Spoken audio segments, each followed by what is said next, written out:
Noch eine kleine Aufmerksamkeit des Hauses. Frische Paninis von Xavier selbst gebacken. Vielen Dank. Naja, als werdende Mutter Charlie. kann man gar nicht... Auch wenn das meinem Bruder jetzt nicht passt. Ich wüsste schon gerne, wie es ihm geht.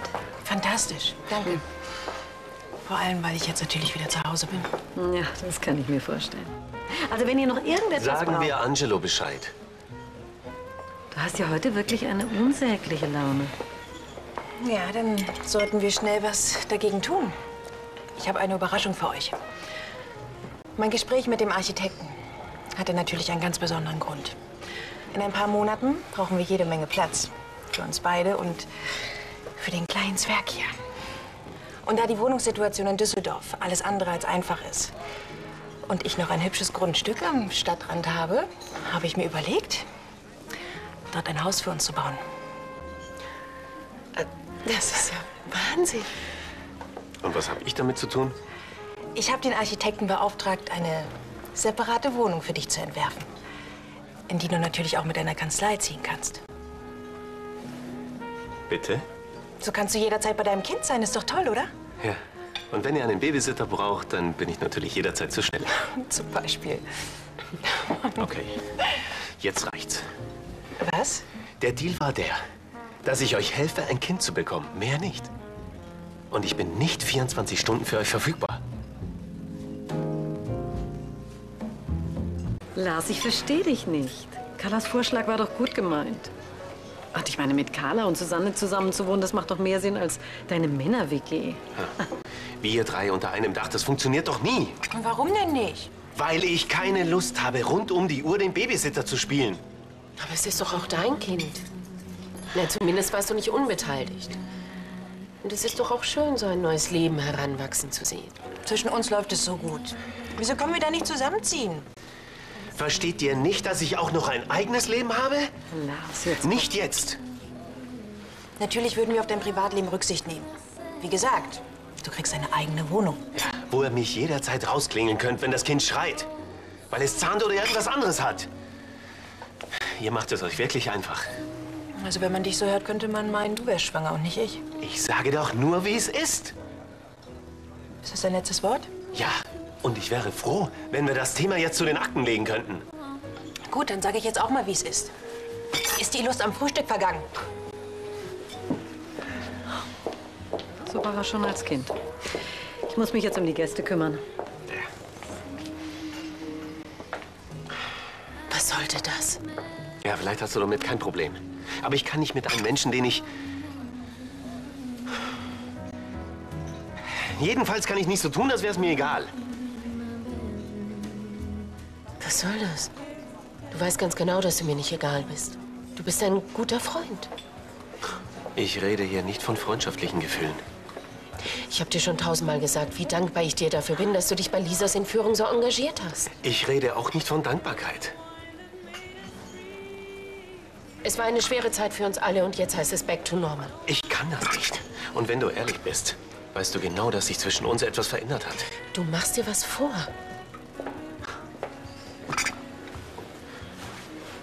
Können wir nicht noch mal in Ruhe über die Idee mit der Wohnung reden? Nein, tut mir leid, ich muss los.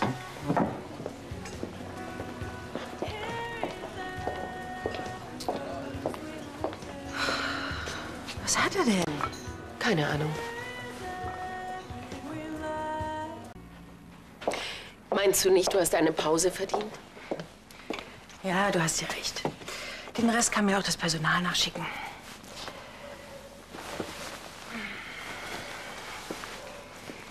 Deine Idee mit dem Haus, die ist einfach wunderbar. Endlich ein eigenes Zuhause für uns und die Kinder. Ja, genau das hatte ich auch im Sinn. Dass Lisa bei uns wohnt und Paul, falls er sich wieder dazu entschließt. Und unser Kleines. Dann werden alle unsere Träume erfüllt. Ja. Warum muss sich Lars plötzlich querstellen? Können wir mal über was anderes als über Lars reden?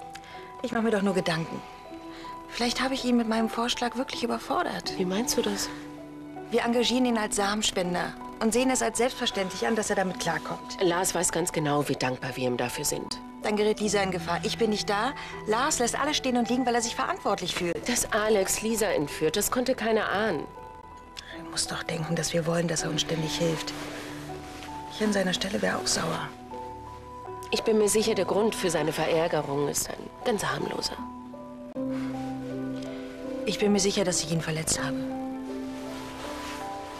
es tut mir leid.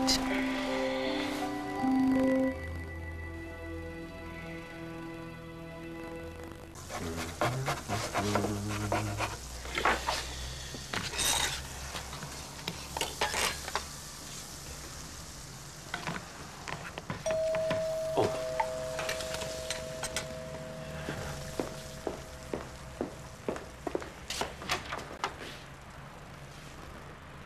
Hallo. Du? Wir müssen reden. So. Nicht über uns. Schon über uns. Eigentlich über Carla. Schon wieder. Carla wollte dich nicht beleidigen. Sie wollte dir helfen. Ich glaube, in letzter Zeit wart wohl eher ihr diejenigen, die Hilfe brauchten. Sie wollte sich auch bei dir bedanken. Und ich möchte das auch noch mal tun. Carla und ich, wir beide wissen sehr zu schätzen, was du für uns getan hast. Das weiß ich doch. Vielleicht habe ich wirklich überreagiert. Ist doch durchaus verständlich in so einer Situation. Ich dachte, dass du auch... Lars, bitte. Ich liebe Carla. Sie ist für mich der wichtigste Mensch auf der Welt. Und wenn du in Zukunft etwas mehr Rücksicht auf sie nehmen könntest, sie soll sich nicht aufregen. Ja. Das wäre auch nicht gut für das Kind. Eben. Glaub mir, ich verstehe dich besser, als du denkst.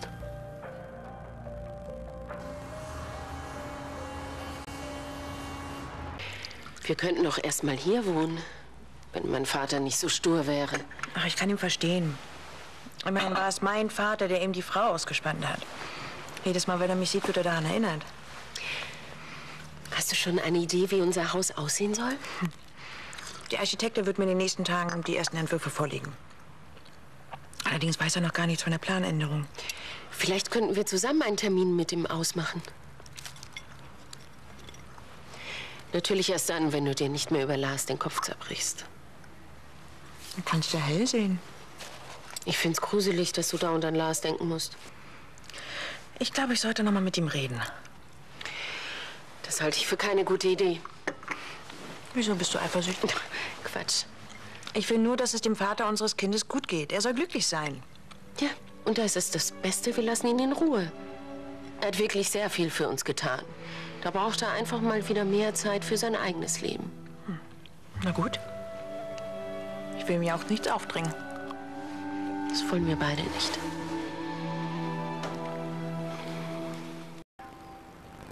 Danke, Carla, dass du gekommen bist. Hannes ist mein Neffe und Ansgar mein Bruder. Soll ich so tun, als wenn nichts wäre?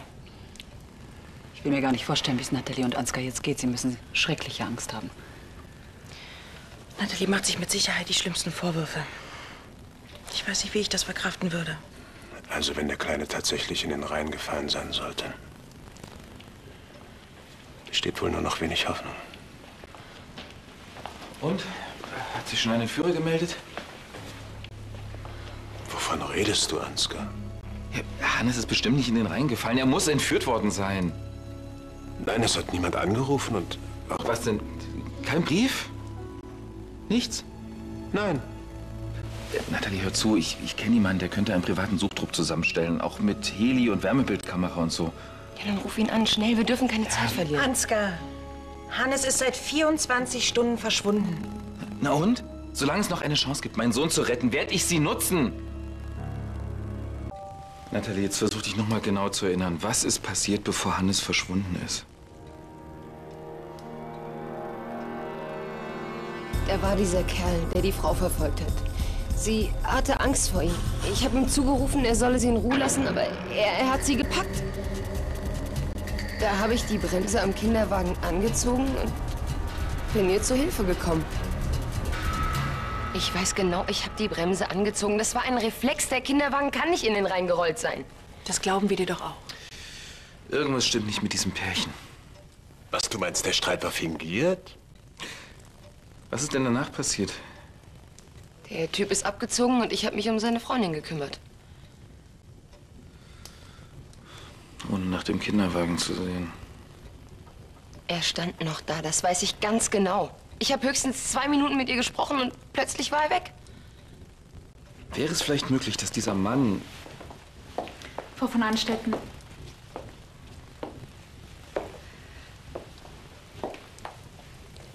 Ich habe gerade erfahren, dass die Polizei die Suche abgebrochen hat. Hannes lebt nicht mehr.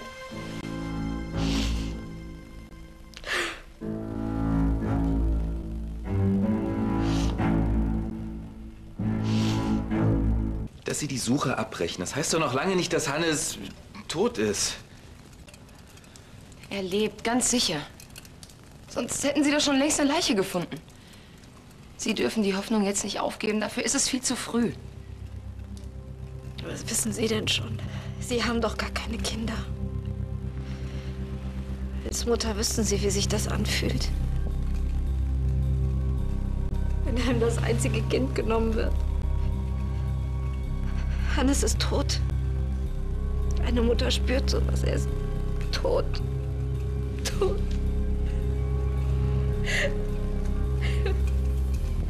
Sie sollte auf dem Schloss bleiben, bis alles vorbei ist. Ich komme schon alleine klar.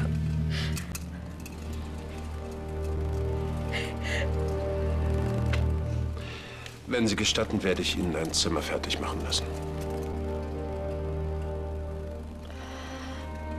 Danke. Ja, ich verstehe. Ja, natürlich. Auf Wiedersehen. Sie haben einen Schuh von Hannes gefunden. 1 Kilometer flussabwärts. Oh mein Gott. Das muss noch gar nichts heißen. Es kann ja auch sein, dass sie ihn am Fluss verloren hat oder dass sie ihn aus seinem Wagen geschmissen hat. Das war doch immer seine Lieblingsbeschäftigung. Ja. Hey. Solange seine Leiche nicht gefunden ist, glaube ich felsenfest daran, dass Hannes lebt. Nein, er ist tot. Ertrunken. Und niemand wird ihn mir jemals zurückbringen. Und was, wenn alles erstunken und erlogen ist? Und Tanja uns mal wieder alle an der Nase rumführt? Sie hat Hannes entführen lassen, um ihn für sich alleine zu haben. Was sie ihr abzieht, ist nichts anderes als eine billige Schmierenkomödie. Ihr dürft ihr diese Schmierenkomödie nicht abnehmen. Nathalie, ich verstehe, dass du völlig durch den Wind bist. Wie können Sie nur wagen, mir sowas zu unterstellen?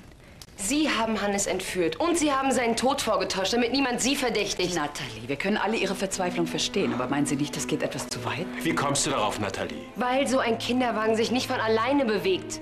Hätten Sie auf meinen Sohn aufgepasst? Ich habe aufgepasst. Dann wäre er noch am Leben. Und ich habe die Bremse angezogen. Sie lenken doch die ganze Zeit von Ihrer Schuld ab. Gegenseitige Vorwürfe bringen uns doch jetzt auch nicht weiter. Wisst ihr, was diese Schlange vorhin zu mir in der Halle gesagt hat? Ich soll mich besser aufhängen. In so einer Situation liegen bei allen die Nerven blank. Wenn sie wirklich um ihr Kind trauern würde, dann wäre sie nicht in der Lage, mir sowas an den Kopf zu werfen. Sie haben mir mein Kind genommen. Natürlich wäre es mir lieber gewesen, es hätte Sie erwischt und nicht ihn. Ansgar, Tanja spielt uns was vor.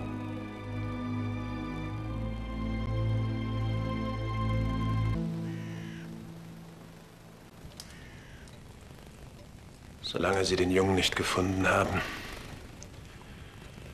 setzt uns diese Ungewissheit allen schwer zu.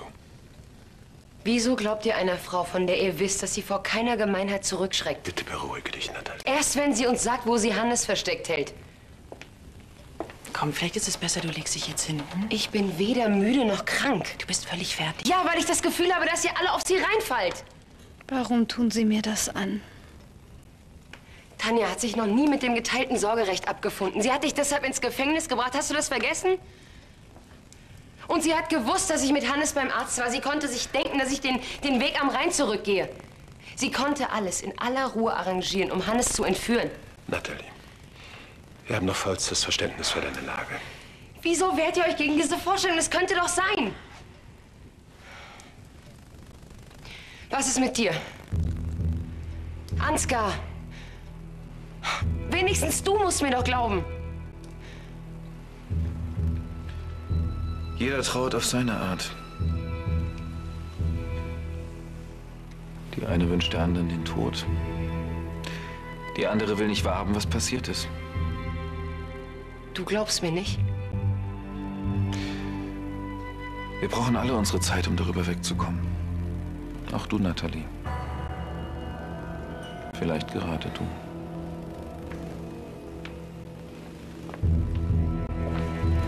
Nathalie!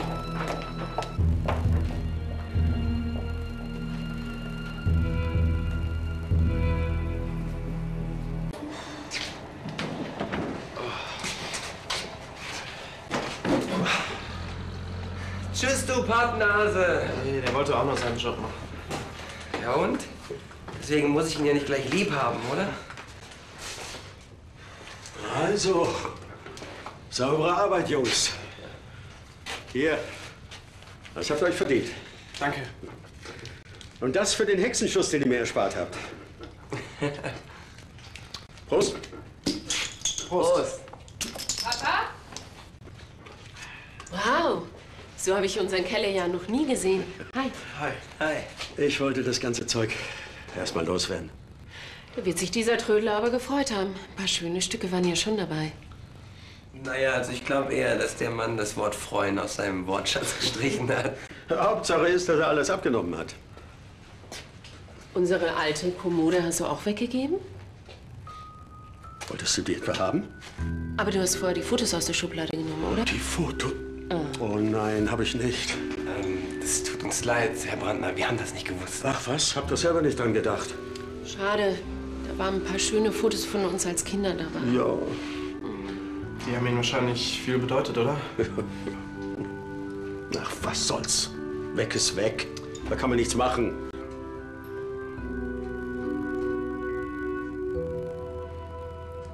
Wieso sagen Sie nicht endlich, wo Sie Hannes versteckt haben? Wenn Sie mit diesem Selbstbetrug besser leben können, bitte. Eigentlich können Sie mir nur leid tun. Nathalie, es reicht jetzt! Nein, es reicht nicht. Ich will, dass sie die Wahrheit sagt. Vielleicht sollte ich Nathalie nach oben bringen. Wieso glaubt mir denn keiner? Ich werde ihn nicht beerdigen können. Nicht mal das. Hannes war das Einzige, wofür es sich zu leben lohnte. Ohne ihn hat alles gar keinen Sinn mehr. Was soll ich jetzt machen?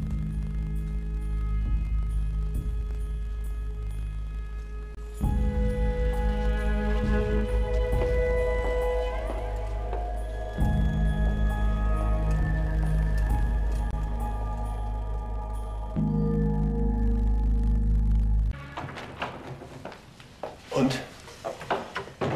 Ja, sie hat sich nur kurz in der Gästesuite hingelegt und will dann los. Ja, natürlich, mit meinem Sohn.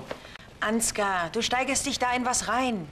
Dieser Privatdetektiv hat keinen einzigen Hinweis darauf gefunden, dass der Kleine bei ihr sein könnte. Ja, natürlich nicht. Weil Tanja ihn gut versteckt hat. Lass es, Ansgar. Wenn Sie uns nicht glauben wollen. Naja, wir gehen nach oben. Ich glaube dir, Ansgar. Ach, und wieso auf einmal? Du willst die Hoffnung auf deinen Sohn um keinen Preis aufgeben, natürlich. Du reimst die Theorien zusammen, die beweisen sollen, dass Hannes noch lebt.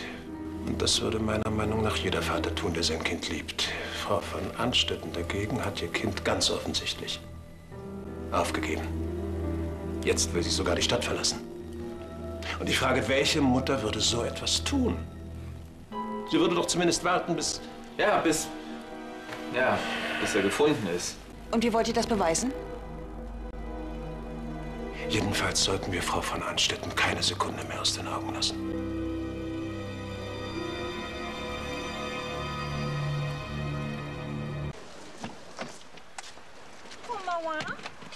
Tut mir leid, ich spreche. Du bist das? Seit wann kannst du Japanisch? Ach, ich hatte mal öfter hier im japanischen Viertel zu tun, aber ich habe mir auch nur diesen einen Satz gemerkt. Guten Abend. Wo ist denn bitte die Toilette? Sushi? Dankeschön. Das kommt genau richtig. Was denn jetzt? Das Sushi oder der Kuss? Beides. Aber was machst du hier? Ich dachte, du bist zu Hause. Ich kann mich nicht konzentrieren. Kein Wunder nach dieser Tragödie. Steht dein Bruder das nur durch? Ich glaube, er hat es auch gar nicht richtig begriffen. Und Tanja, die ist fix und fertig. Ich hätte nicht gedacht, dass ich das mal sage, aber sie tut mir richtig leid. Denk nicht dran. Du hast recht. Wahrscheinlich ist es jetzt wirklich am besten, sich einfach abzulenken. Ich weiß auch schon wie. Was hältst du davon, wenn wir mal wieder was mit Lars machen? Ich weiß nicht. Ach komm, wir haben ihn jetzt lange genug in Ruhe gelassen. Er hat uns deutlich gezeigt, Dass er nicht mit uns zusammenziehen will, ja. Aber von nicht mehr miteinander essen gehen war nicht die Rede. Trotzdem. Komm, der wird doch langsam beleidigt sein, wenn wir uns nicht mit ihm treffen. Ich finde, wir sollten uns nicht aufdrängen. Aufdrängen? Warum übertreibst du jetzt so?